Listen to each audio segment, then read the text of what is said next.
Hello everyone, this is a video lecture for College Algebra Math 1314 section 3.6, Inequalities. So let's start with number 1. We have an inequality. What are inequalities? They have the hungry alligators, and they chomp the bigger one. Generally, we're going to have a 0 on this side of it, and then we have our function on this side. And so we're going to be looking at it like that. But also, function is one way to think about all these, but what if we also consider them as a graph? And I'm going to show you both styles, but here we go. Let's just start figuring this thing out. First, we want to solve for x. Just imagine that that's an equals, and so then what will we have? We got a 3, and we have a -1, so that's easy. If I were to graph this, and if I were to graph this, say, in a calculator, then it would look something kind of like this parabola thing. It is a parabola. So anyways, there we go. And so what I'm really asking here is, when is the graph less than or equal to 0? I mean, you could just get rid of all this and just say, when is the graph less than or equal to 0? When is it below the x-axis? All this stuff. This is above. We don't want that. We don't want that either. And so we're looking only at this stuff right here. This is the good stuff. This is my answer. And so where do I start? It looks like at -1, and then I go to 3. So I'm going to say -1 to 3. That's my answer. And, well, we have to put it in interval notation. And so this is where it gets a little bit interesting. Notice that we have this equal sign here. It's a bearded alligator. It's an old one. And so when you have a bearded alligator, you're going to be using square braces. Okay, because it's that equal to 0, so you could actually equal that 0 as well. You include that number, and you're done. So that's it. And that's the easy way to do it. You just graph it. You see when is it above or below the x-axis, and find out those values, and there you go. Very, very simple. We even need a go-to guide. That would be pretty nice. So if you ever have an inequality with an equal sign, you're going to be using the square braces with all your numbers. And if you do not, if it's just a plain old alligator, I guess, then you got just parentheses. So that's kind of like a go-to guide for how to get all these problems done in interval notation, okay? Let's do this the long way. So I don't want to do this every time the long way, but I want to show you just in case. Let's say we have it as a number line instead. And so we have a -1, and then we have a 3. And they're wanting to test each subsection. So basically we got -infinity all the way to -1. We got -1 to 3. And then we got 3 to infinity. And I want to test a number in each of those intervals to see if it will work or not work. And so I'm going to test an easy number that's less than -1. That'd be, yeah, -2. What about right here? What's an easy number between -1 and 3 is 0. And an easy number that's bigger than 3, 4. And so I'm going to do is test those numbers right here. And so I got -2 minus the 3, -2 plus the 1. Am I doing that right? Yep. Okay. And I just want to see, is this actually greater than, or I'm sorry, less than? Is this actually less than or equal to 0? And so I have here a -5, and here I got a -1. So two negatives make a positive. Is +5 less than or equal to 0? No. So nothing here worked. Let's try the 0. 0 minus 3, 0 plus 1. Is that less than or equal to 0? Well, I got -3 times the 1. So I got -3. Is -3 less than or equal to 0? Yes. So that works. That works. That works. And then testing the 4. 4 minus the 3. 4 plus the 1. And you can see there's 1 times 5 again is 5. Less than or equal to 0. No. No. No. And so that's the only one that worked. That's my answer. And again, I just followed my go-to guide here and say, there was an equal sign, so I'm going to use the square bracket brace things instead. There we go. I prefer the graphing method personally, and you don't have to graph it on your own because you got a calculator. So let's keep going. I want to see what the factors would be here. And so what two numbers multiply to 45 but add up to 14? That's a great question, honestly. Let me try some numbers. 7? No. Is there a 9 in there? 9 and 5? Yeah! think 9 and 5 will work. So a -9 and a -5, and so that means I got a 9 and a 5. And if you want to graph this for reals, notice that this is a positive x squared. This is positive even. So rise on the left, rise on the right. And so we go 1, 2, 3, 4, 5, 6, 7, 8, 9. And it's going to be a parabola just like this. And I'm going to ask, when is this parabola, when is this graph, all this stuff here, when is my graph greater than 0? And so when is it greater than 0? Right here's good. Right here's good. Nope, that's below. We don't like that. And so we want to include these two different answers here. And so that's going to be all the way here at negative infinity up until v5. Then you union, I guess, or comma. Union is what they want. And then we're going to start from 9 and go off to positive infinity. And I'm using parentheses everywhere because, again, we have a regular alligator. So we're going to have the regular parentheses. Okay. So I don't want to do it the long way. I like that way. It's way better. Okay. Solve. Definitely a graphing calculator would work. I'm going to keep on saying that, unfortunately. But I think I could still factor this, though it's a little bit more difficult. Like, if it were equal to 0, what could I do? Well, there's definitely a 2 in one of those slots. And we either have a 3 and a 1, or we have a 3 and a 1 like that. So either way. Well, I need to get a 5 in the end. It still needs to add up to 5 whenever I start doing all my stuff. And so I'm just going to test to see which one would perhaps give me that positive 5. And so I got a 2 times the 3 would be a 6, and then we would have a 1. So does 6 and 1 make a 5? Yes. Okay, what about this one? I got a 2 and a 3. Does 2 and 3 make 5? Yes. The problem is that I need a -3 in the end, and so there's going to have to be a negative, and that's going to be a positive 5, which is hard to accomplish otherwise. What I'm going to do is I'm going to say that this is going to be a positive here and a negative, and so what happens is, and I'm just going to test this. I'm testing, okay? Because, I mean, honestly, I would have just used a calculator. But here we go. So 2x squared, positive 6x, negative 1x, and then a -3. And so in the end, did I get my original? And the answer is yes. So this is indeed what it is. What I now need to do with that is solve for x. And so let me rewrite each one of these here and solve for x individually. This one's super easy. It's -3. This one here takes a little bit of time. I guess I'll show you. I'm going to add 1 to both sides. So 2x is equal to 1. Divide by the 2. So we get a half. Positive half. And so those are my two answers. Again, I prefer the graphing method. If you know what you're doing, this is super easy. 1, 2, 3. And we got a half. It's going to be like right there. It's a parabola yet again. And I'm wanting to know, when is this graph less than 0? When is my graph less than 0? That's what I'm asking. Okay, well, that would be all this stuff. Not here, not here. And so my answer then would be, I have a, and again, it's not an equal sign, so regular parentheses here, -3 all the way to that 1/2, and we're done. That's it for that problem. Okay, again, you could always do the long method, and I did show you that once, but keep going. Okay, this guy right here. What do we do? So, again, graphing it would be really nice, but I think we could factor this by grouping. Notice that we have two different groups here. And so I think if I factor out an x squared here, I get x minus 9. And then over here, I'm going to factor out a minus sign, leaving x minus 9. The reason why I did that is because we have to have the x minus 9 in both those slots. You have to have x minus 9. There's no other way around it. You can't have a plus here. It won't work. Because I need to take those and factor them to the front, which leave behind an x squared minus sign. No, it's a 1. Minus the 1.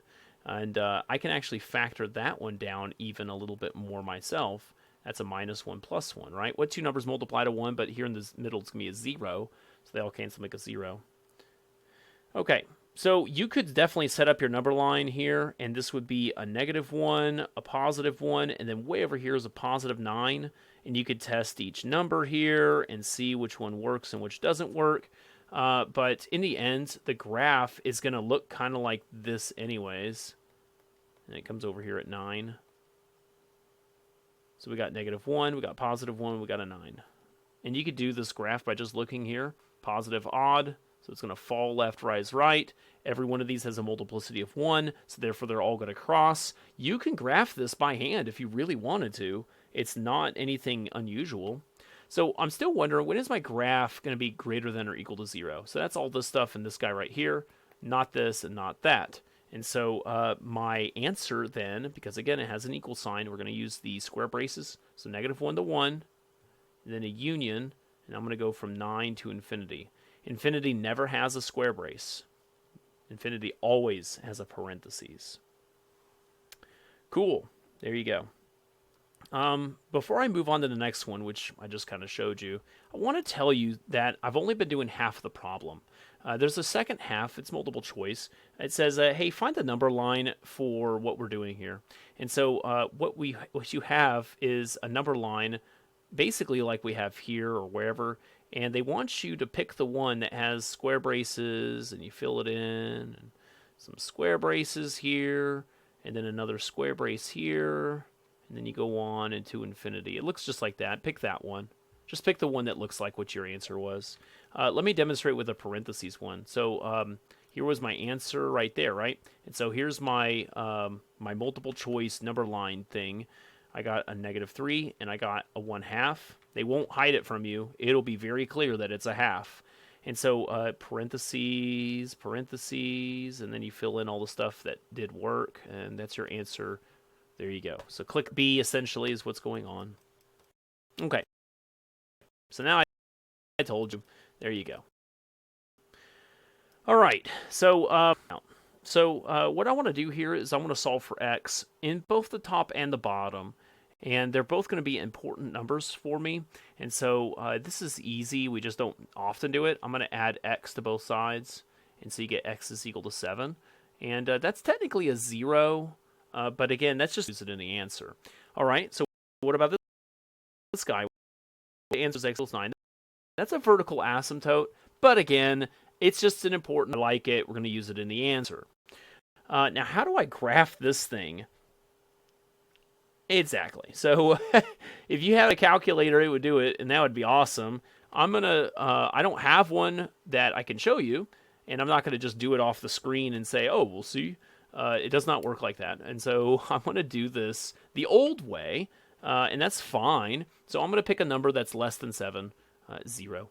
I'm going to pick a number between these guys, 8. And I'm going to pick a number bigger than 9, 10. And I'm going to test each one of these numbers and see if it works. And so I got 0 plus a 7, I guess is -0, and 0 minus a 9. So I got just a plain old 7 over -9. Is this greater than or equal to 0? No. Okay, 8. So I got -8 plus the 7, and I got 8 minus 9.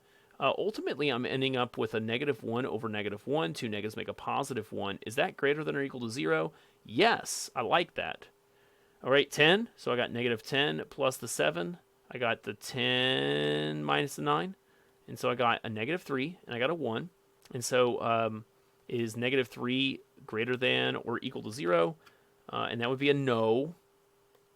So this is the only answer that I like. I like this. And so I need to put that in for my answers here. It would be 7 to 9. Very close, though. Well, it has the equal sign, so then it's got to be this guy right here. Oops, sorry. With the square braces. It's so close. So, your numbers are fine, but we need to figure out the, I guess, the appropriate square brace parentheses situation. My go-to guide no longer works. I'm going to erase those. We don't need those. My go-to guide no longer works. I'm going to have to fill you in with something better. So if you have a regular less than or equal to symbol, you're going to use parentheses. Always. Okay, that's pretty simple, okay? But if you have the equal sign attached to it, then we have to actually diverge a little bit. So if you have this, if it is a 0, again from the top, then you're going to want to use the square braces, like what we were doing earlier. But because we have fractions now, you might have something from the bottom, which is a vertical asymptote. In that case, you always use the parentheses, because vertical asymptotes you can't ever cross. And so this is like my updated addendum go-to guide thing. And so let's go back and do this answer. So I got 7 and 9 for sure are my answers. Now 7. 7 was a 0. And so 0, oh, there we go. I could use this guy. Again, I'm doing all this because I have the equal sign at the bottom. If you had just the regular alligator, without that, you just put parentheses everywhere, you'd be done. But here we have to analyze it a little bit longer. So 7 was a 0, so he's going to get a square brace. 9 was a vertical asymptote. Vertical asymptotes always get the parentheses, and so that is truly your answer for this question. Okay?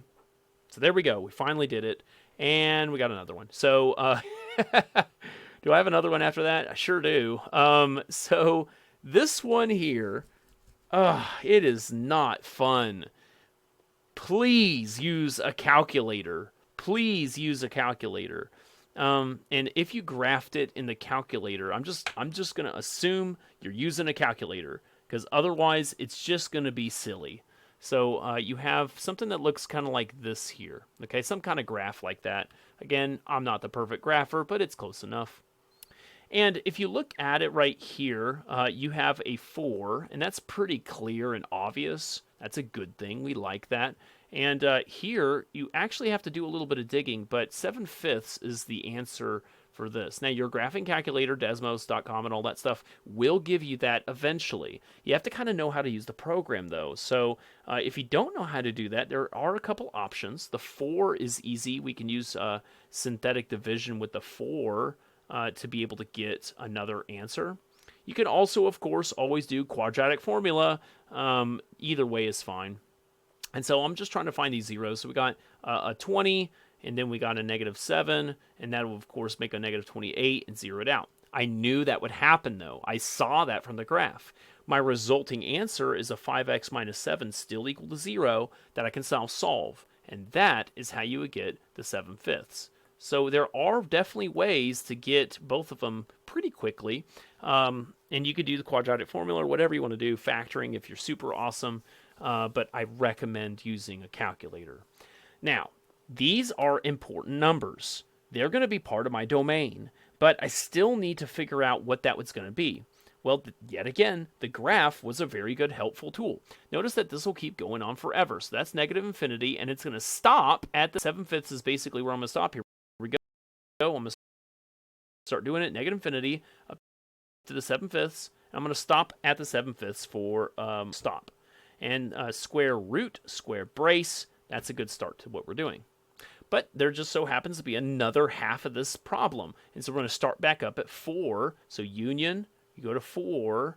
And then where's that going to go? Off to infinity. And that is your final answer for the domain. I highly, highly recommend you using a graph. And the next problem actually gives you the graph. And it says, hey, using this graph, let's go and try to find out this problem. And this is super easy. If you were to move everything over, you would basically have, hey, when is this graph greater than or equal to 0? That's what we're ultimately looking for, is this kind of thing right here. Well, we can see right here that we have, that's going to be a -4 right here. That's going to be a 1. And they give you this number is -2/5. And so I just want to know, when is my graph greater than or equal to 0? So that's like all this. So we like that. We like this guy too, but not this stuff and not this stuff. And so let's put it all together. Again, with the equal sign, we're going to use square braces. -4 to the -2/5. Both have square braces. Union. And I'm going to start with the 1 again and go off to infinity. And again, infinity always has a parentheses. And there we go. Not hard at all. We didn't even have to use a calculator because they used a calculator for us, kind of. They're recommending to use the calculator. So you should be using the calculator. Okay. That's all I got. That's everything. So thank you very much and have a great day.